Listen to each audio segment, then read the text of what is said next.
दिवाली के दिनों में गांव में चारों तरफ खुशियों का माहौल था। लोगों ने अपने घरों को खूब सजाया हुआ था।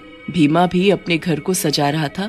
तभी वहाँ से राजू गुजरता है और बोलता है, अरे भीमा, क्या बात है? अब क्या लगा रहे हो घर में? इतना तो सजाया हुआ है।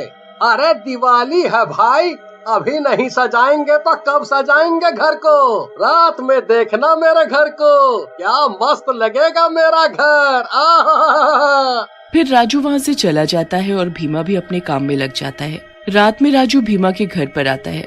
ये देखकर राजू भीमा से बोलता है, अरे वाह भीमा भाई, तुम्हारा घर तो सचमुच बहुत बढ़िया लग रहा है। लगता है इस बार बहुत पैसे खर्च कर दिए हैं डेकोरेशन में।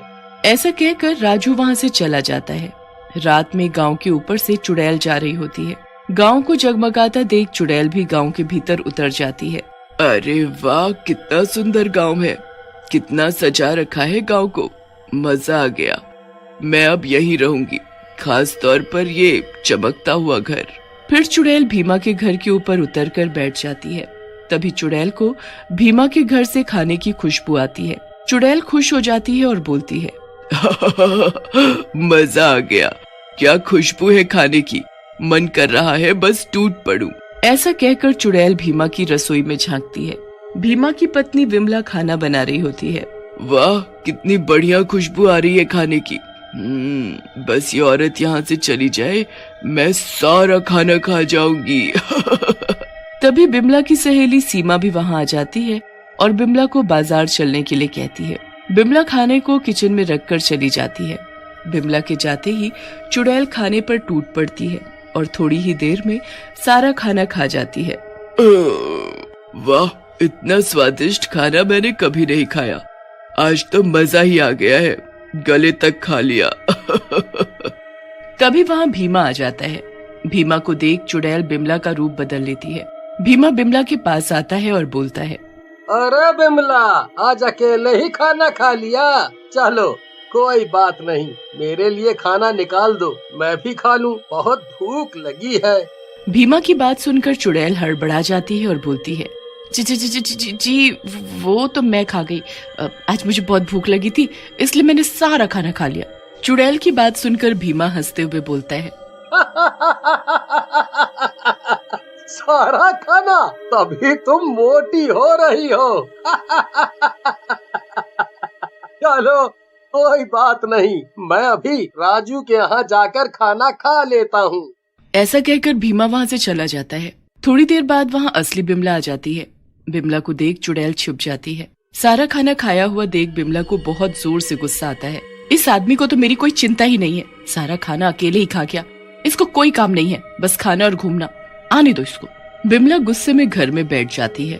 थोड़ी देर में भीमा राजू के यहाँ से खाना खाकर आ जाता है और बिमला को बोलता है, अरे बिमला, आज राजू के यहाँ खाना तो बहुत ही स्वादिष्ट बना था, मजा आ गया, ऐसा खाना बहुत दिनों बाद खाया है।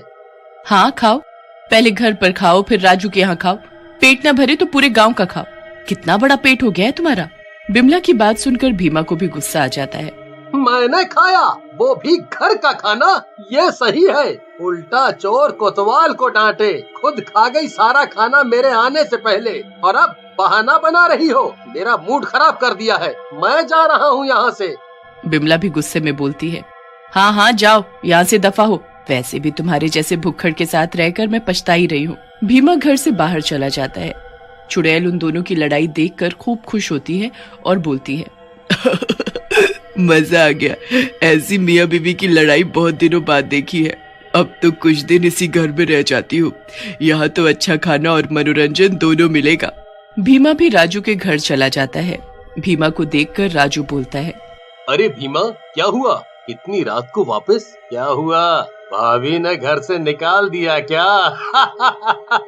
यार मेरा मूड बहुत खराब है, मजाक मत कर, आज की रात मैं तेरे घर पर ही सोऊंगा, समझा? फिर भीमा राजू के घर पर ही सो जाता है। उधर चुड़ैल भीमा के रूप में घर में घूमने लगती है। भीमा को देख बिमला बोलती है, आ गए वापस, मुझे पता था, नहीं रखा ना दोस्त ने, चलो घूम फिर कर बीवी ही काम आई, चलो अब चलकर सो जाओ। लेकिन भीमा बनी चुड़ैल कुछ नहीं बोलती और चुपचाप अपने कमरे में जाकर सो जाती है। आधी रात में भीमा बनी चुड़ैल को फिर से भूख लगती है और वो बिमला को उठाते हुए बोलती है, अरे बिमला उठ, मुझे भूख लगी है, कुछ बना दे।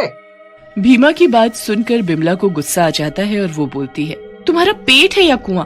जितना भी डालो भरता ही नहीं है, कुछ नहीं मिलेगा तुम्हें, चुपचाप सो जाओ। बिमला की बात पर चुड़ैल को गुस्सा आ जाता है और वो बिमला को गर्दन से पकड़कर उठा लेती है। इतनी देर से तेरी बक बक सुने जा रही हूँ चुड़ैल औरत, पता नहीं तेरा पति कैसे झेलता है तुझे, कितना बोलती है तू, चल रोटी बना चलकर। ऐसा कहकर चुड़ैल अपने रूप में आ जाती है। चुड़ैल को देखकर बिमला डर जाती है और जोर से चिल्लाती है, अरे मर गई रे, चुड़ैल मर गई रे, कोई बचाओ रे। चुप कर जाहिल औरत, कितना चिल्ला रही है, मैंने अभी कुछ किया तेरे साथ? चुपचाप रोटी बना नहीं तो तुझे मार दूंगी। चुड़ैल के डराने पर बिमला चुपचाप रोटी बनाने लगती है। चुड़ैल भी खूब सारी रोटियां खा जाती है। ये देख बिमला चिढ़ते हुए बोलती है, 1 घंटे में 100 से ज्यादा रोटियां खा गई है, कितना खाती है ये? अगर मरने का डर नहीं होता तो इस नास मीठी चुड़ैल का टिटवा ही दबा देती। पूरी 200 रोटियां खाकर चुड़ैल डकार लेती है और बोलती है, मजा आ गया, इतना टेस्टी खाना, वाह, मन करता है तेरे हाथ चूम लूं। अब तो मैं कुछ दिन यही रहूंगी, फिर यहाँ से जाऊंगी, अभी मैं तुम्हारे कमरे में जा रही हूँ। ऐसा कहकर चुड़ैल वहाँ से चली जाती है। बिमला को भी डर के मारे नींद नहीं आती। अगले दिन सुबह भीमा घर आता है। बिमला उसे चुड़ैल के बारे में बताती है, जिसे सुनकर भीमा डरते हुए कमरे में जाता है। वहाँ चुड़ैल उल्टी लटकी होती है। भीमा को देख चुड़ैल बोलती है, आओ भीमा, तुमने मुझे नींद से जगा दिया।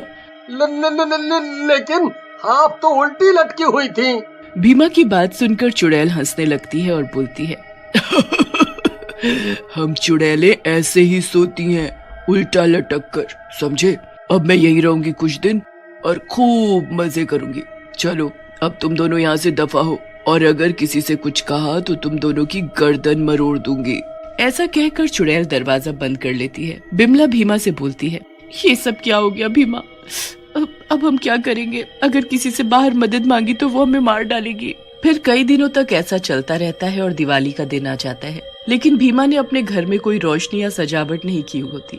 ये देख राजू बोलता है, अरे ये क्या हो गया है? ये भीमा भाई कहाँ चले गए? कई दिनों से दिख भी नहीं रहे हैं, कहीं कोई बात तो नहीं हो गई? क्यों ना चल कर देखूं। ऐसा कहकर राजू गांव के दूसरे आदमी ललन के साथ भीमा के घर जाता है और दरवाजे को खटखटाता है। अंदर चुड़ैल भीमा और बिमला से बोलती है, कोई बाहर बुला रहा है तुम दोनों को, लेकिन खबरदार अगर मेरे बारे में बताया तो गर्दन मरोड़ दूंगी तुम दोनों की, समझे? जाओ, जो कोई भी हो उसे दफा करो अपने घर से। चुड़ैल की बात सुनकर भीमा कहता है, चुड़ैल जी, आज तो दिवाली है, गांव वाले तो आएंगे ही, हम कैसे मना कर सकते हैं किसी को? लेकिन चुड़ैल को गुस्से में देख भीमा चुप हो जाता है। बिमला घर का दरवाजा खोलती है और बोलती है, अरे राजू भैया, आप आज यहाँ कैसे? बिमला की बात सुनकर राजू बोलता है, अभी भी खूब मजाक करती हैं। अरे आज दिवाली है तो आज नहीं तो कब मिलेंगे? चलो हटो आप सामने से, मैं जरा भीमा भाई से मिल लूं।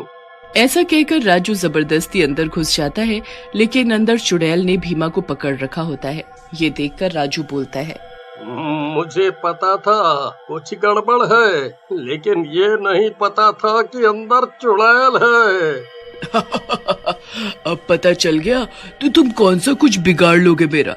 अब तुम सबको मारूंगी मैं दिवाली वाले दिन। ऐसा कहकर चुड़ैल भीमा को जोर से पटक देती है। अरे मर गया रे मेरा सर, अरे मार डाला रे इस चुड़ैल ने, मैं नहीं बचूंगा। भीमा चिल्लाते हुए बेहोश हो जाता है। अब ये देखकर ललन अपने गले में पड़ी भगवान राम के फोटो वाली लॉकेट चुड़ैल के ऊपर फेंक देता है। लॉकेट के ऊपर गिरते ही चुड़ैल जलने लगती है। मर गई रे, ये क्या डाल दिया मेरे ऊपर, मैं मर जाऊंगी। लेकिन थोड़ी ही देर में चुड़ैल पूरी तरह जल जाती है और चारों तरफ राम जी की जय जय होने लगती है।